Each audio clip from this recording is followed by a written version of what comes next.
แค่นี่นั่งไหมฮะฮักนี่กันน้ำได้พอน้องนับฮะบ่ลองเด้50 โล50 โลพูดเนา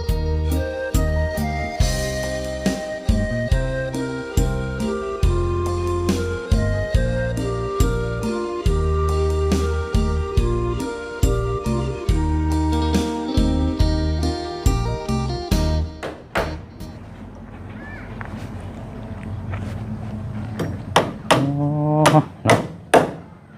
เรียบร้อยแล้วนี่เนาะเดี๋ยวอีกแค่หม่องจับปลูกไปหน่อยเนาะตั้งเจ้าของแล้วกันงามบ่ไอ้งามเนาะใส่เสื้อกระทั่งปิดเนาะพูดเด้นี่เนาะเอานั่งจ้องมองเนาะบันไดเบิ่งความสำเร็จใกล้เข้ามาแล้วพี่น้อยเนาะทั้งค่ะทาสีตัวเติมโอ้ถึงแล้วเราบ่นะโอ้ขักแล้วนี่เนาะเอาอยากเห็นแล้วชาวพี่น้อยเนาะเดี๋ยวจังขึ้นไปฮับไปชมเนาะมาพบมาเจอกันช่วงค่อยคำลงแรงเนาะหากามาแต่บ้านตะนางเนาะเข้าไปในจุดชุมโอ้พี่น้อยเดือดขนาดเลยถนนหนทางพอดีก็ซื้อปูนมาจำนวน3 สอบตอนที่แรกว่าสิก็แกลินบ็อกมานำแต่ว่าทางห้านบ่มีอยู่นี่พี่น้อยเท่ากับมืออื่นนี่ไปเชิงสิแล่นขึ้นไปเซโปนไปซื้อมาบัดนี้เนาะว่าสิขึ้นไปพุ่นมันสิค่ำได้บัดเดี๋ยวบ่ทันอีกเนาะพี่น้องเนาะเดี๋ยวมื้ออื่นจังว่ากันมื้อนี้เอาตัวนี้มามอบให้เราก่อนเนาะ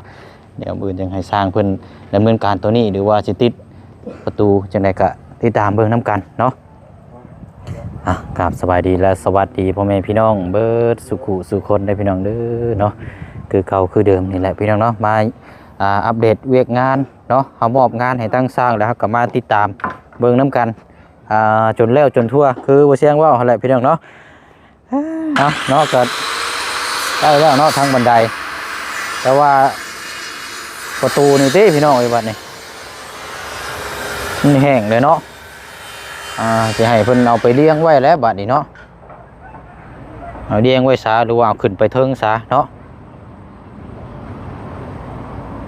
ทางเจ้าของเฮือนพี่น้อง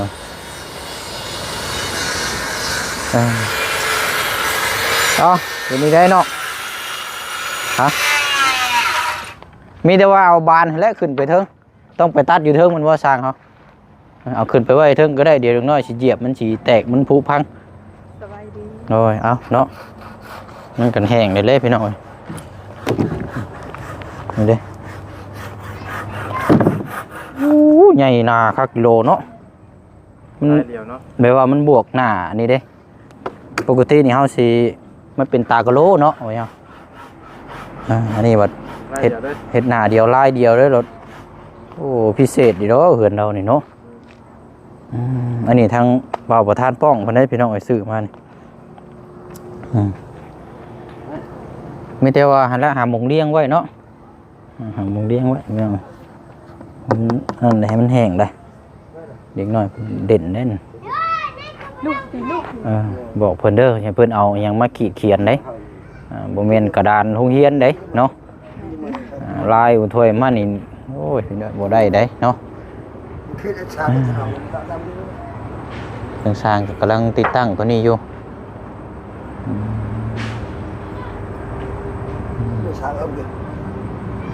หั่นแหละมีแต่ว่าไปพากันไปโจมเอาปูนลงมาเนาะให้พ่อเจ้าและซอยกันอันนี้เอาไว้ก่อนก็ได้เดี๋ยวช่างโจมขึ้นไปว่ามันต้องกบอีกอันนี้มาอื่นหมดแล้วเนาะงามไปหน่อยเนาะมายากเดี๋ยวเขาจับก็ได้เดี๋ยวต่างคนต่างเฮ็ดเบียกไปหน่อยเนาะไปเนาะไม่เอาพออยู่บ่ช่างเรือเส้นนึงใครอยู่ดอกใส่เนาะคันเรือกับใครดอกคันบ่เรือนี่ยากเด้เนาะ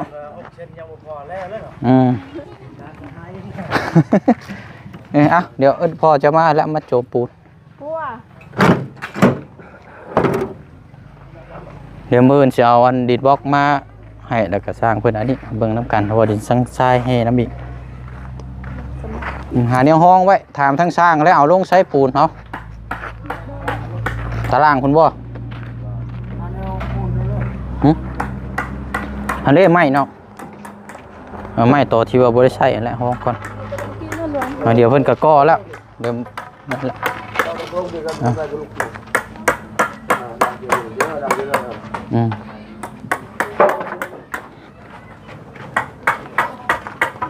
นะได้แล้วเนาะ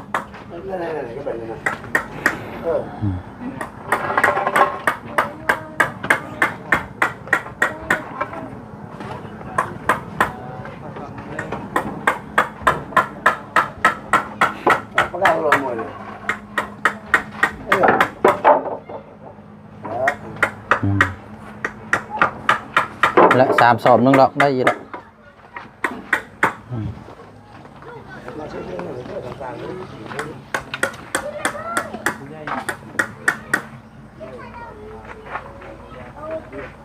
เดี๋ยวจังขึ้นไปเบิ่งระเบียงเขาไปหน่อยเนาะเอาปูนลงก่อน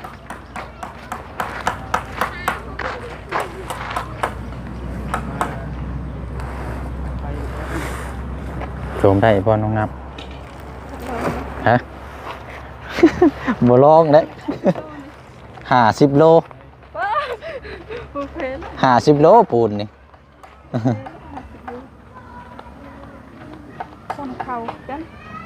แต่ว่ามันแน่นอยู่พอสิถอยกับพุ่นมันกำกึ่งบ่เป็นเอาเนาะให้ละใกล้ๆอันแหละเนาะอันน่ะเอิ้นอันอ้ายเจ้าก็ได้มาโจมแม่นบ่ทางอดัมบ่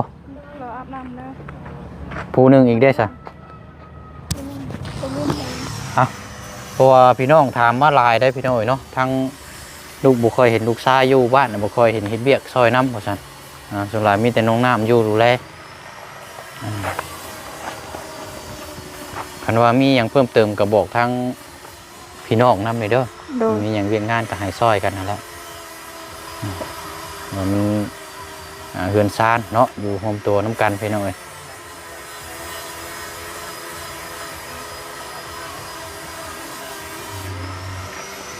แล้วพอเจ้าอันนั้นอยู่เนาะเราใส่เสื้อกับเสื้อปีนพี่น้องเลยเนาะได้บ่อยปูนสีเมือง3 กระสอบกอแล้วก็โบกทางอันนี้น้ำเนาะ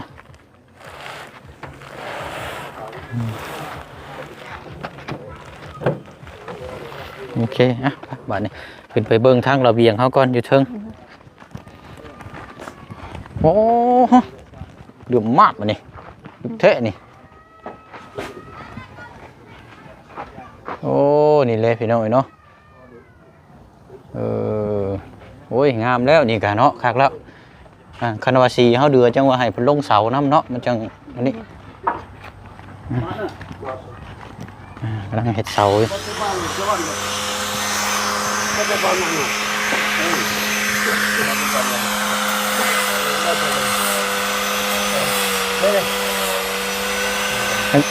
เจ้าขึ้นไปเบิ่งแล้วบ่ระเบียง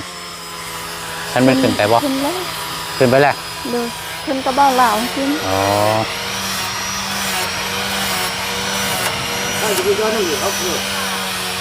แล้วสร้างเขาบนนี้เนาะครับว่าบันไดนี่7เนาะ1 2 3 4 5 6 7ฐานกระสีประมาณนี่แหละเป็นน้องลิติ้งนี่แหละ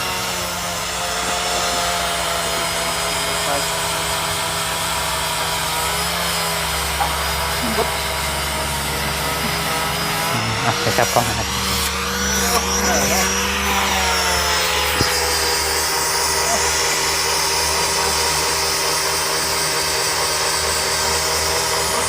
อันมือนี่ยันติดตัวนี้ว่าพอเนี่ยติดตัวนี้คนทุกนั้น2 คนเลยกันมีเป็นบล็อกแล้วปล่อยเลยแม่นอันนี้ได้ปูนนี่ละเดี๋ยวมือเข้าเขาจะแก้ดิบล็อกไม้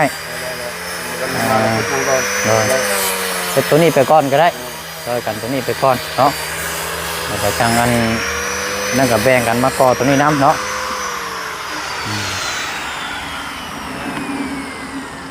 โมเมนต์หลอกไปหน่อยเนาะอยากให้เพิ่นเมื่อให้ ดึงทั้งบ้านห้องน้ำทั้งนั้นแน่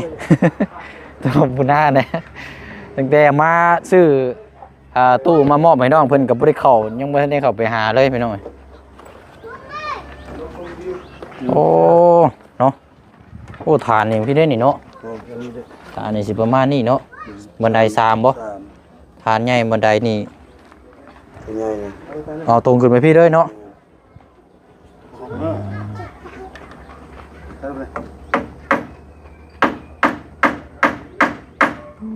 หรือว่าใช้เวลานี่ก็พอสมควรเนาะอันนี้ก็เติบบันไดนี่ก็สี่เดือนมัดแล้วมีอะไรจะทาน ฮะมัดแล้วนี่4 2ปองเบิดเลยป้าฮอบเดียวก็ดีเลยดึกแท้นี่บ่อันเท่ากับนี่อันขอบนี่บ่ได้ท่าใช่บ่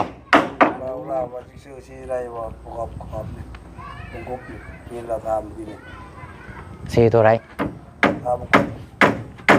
มาให้ท่าชี้ท้ายเอา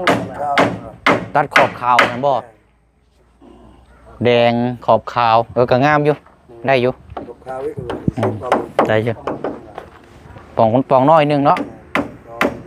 ปองน้อยประมาณซ้ำนี่แหละพี่น้องได้อยู่ตัดขอบขาวก็งามอยู่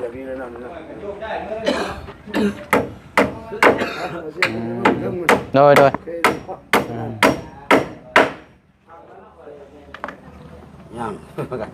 คันว่าตัวนี้นี่คันว่านั่นก็จังว่ากันเนาะเรื่องชาตัวนี้เด้อนั่นคันว่าสีมาเพิ่มจังท้ายเฮาตัวนี้น้ำบันไดน้ำเด้อกับมันตัวเสาน้ำพอละ4 2ปองบ่พอเนาะนี่มีฮอบเดียวนานี่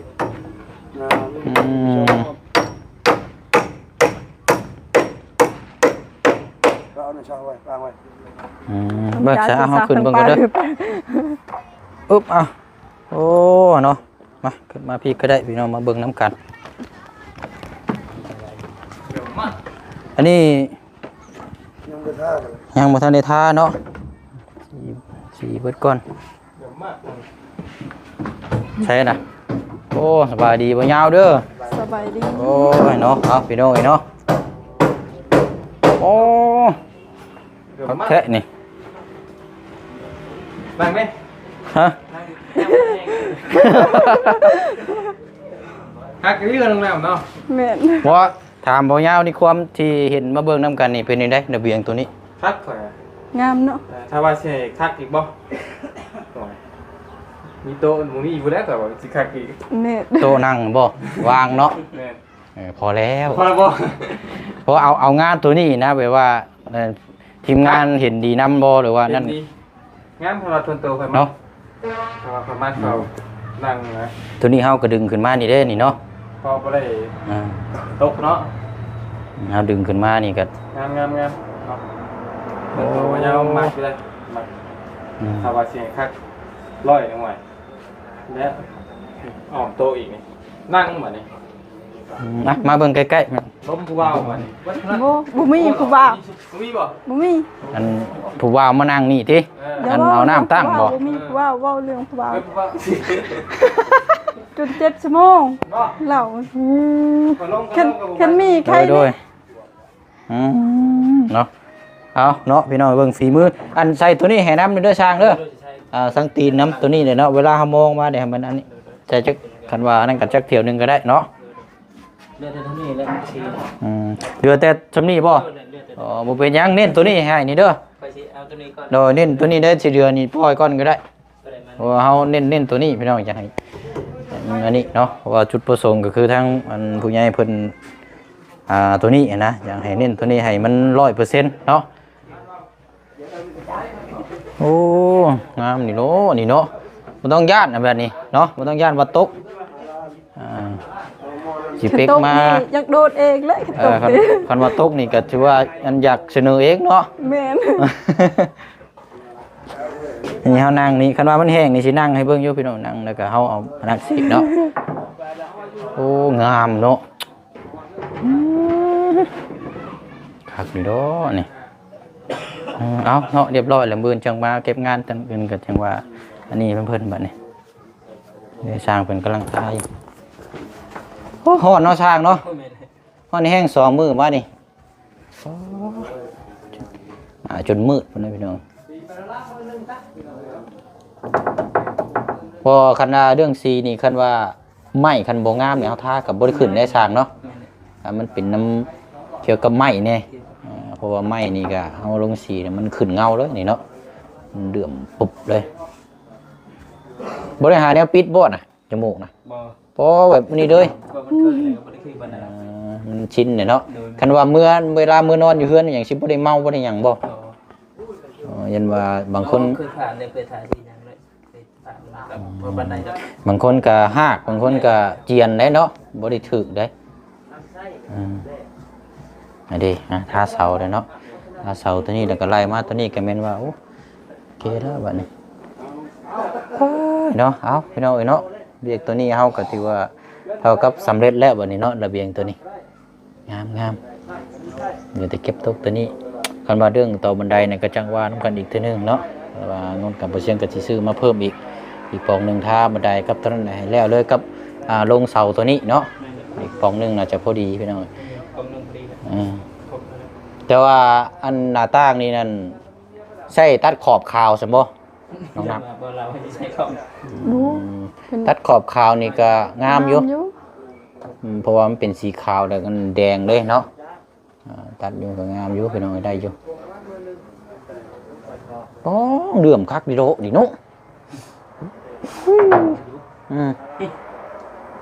นะครับมีแต่ว่าแปลงเขาก็แช่ไว้คือเก่าเลยช่างเด้อ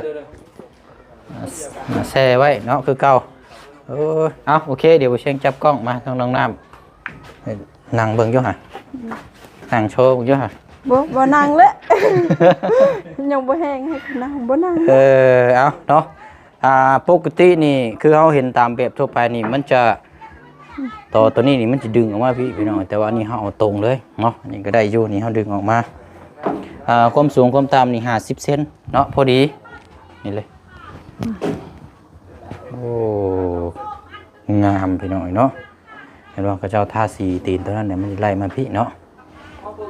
ตัวทาสีมันงามตัวสำหรับทั้งเจ้านี่งามบ่ถามอีกทีนึงอันนี้ตัวนี้แม่นงามบ่ได้มีหม่องติเนาะบ่ได้ติเอาซะพี่น้องเนาะสบายเวลายามฮ้อนลิ้นนั่งลิ้นมานั่งอยู่นี้เนาะหาโต๊ะน้อยเริ่มมาวางนี่เด้อแล้วก็วางหม่องกินข้าวกินน้ำนั่งอยู่นี่เด้อก็ได้นี่เนาะเพื่อมันอยู่โซนข้างในอีกเด้เอาเนาะเดี๋ยวให้สร้างเพิ่นเก็บตัวนี้อีกจังหน่อยก็มันแล้วเนาะนั่งกับมืออื่นจังซื้อสีตัวนี้มาใส่ทั้งเสาตัวนี้ตัดเสานี่ให้ได้ไปหน่อยบืนสร้างนี่ก็สีอันติดบานประตูเนาะติดบานประตูฮ้อนเนาะเป็นนี่ได้ใส่1 ข้าว1 น้ำแล้วบ่เจ้าสุกแล้วสุกแต่1 โมง1ไว้ดีโดเนาะ1 ข้าว1 น้ำหมดข้าวก็นึ่งเบิดเดือนเป็น1เลยโดย